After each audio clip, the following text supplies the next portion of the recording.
राजनगर के भटसिमर पश्चिमी पंचायत में गरीब व जरूरतमंदों के बीच कंबल का वितरण। मधुबनी जिले के राजनगर प्रखंड के भटसिमर पश्चिमी पंचायत में गरीब व जरूरतमंदों के बीच कंबल का वितरण किया गया। इस दौरान करीब 250 से अधिक लोगों को कंबल दिया गया।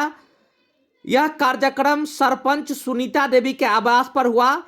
मुख्य रूप से इस कार्यक्रम में पंडोल प्रमुख प्रतिनिधि रविंद्र ठाकुर, पैक्स अध्यक्ष भवेश मिश्र, पंचायत समिति सदस्य ममता देवी, ललिता देवी, रामविलास ठाकुर, डॉक्टर संजय कुमार समेत कई अन्य लोग मौजूद थे।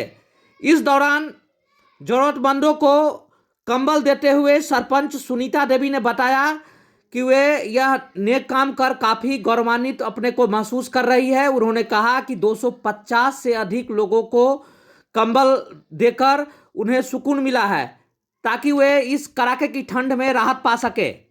आइए देखते हैं किस तरह से कंबल का वितरण कर रही हैं सरपंच सुनीता देवी। सबके जे छै ना ओतऽ पर रखू ना, ओहि पर तो से देल देबै, ओतऽ से बगले बगले ओतऽ से फोटो में दिक्कत होइ छै।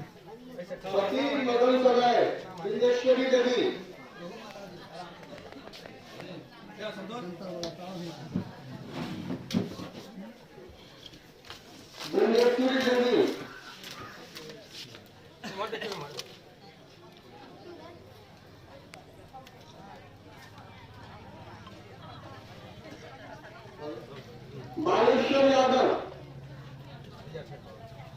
संतोष पकड़ सबका शेयर करना। बालेश्वर यादव,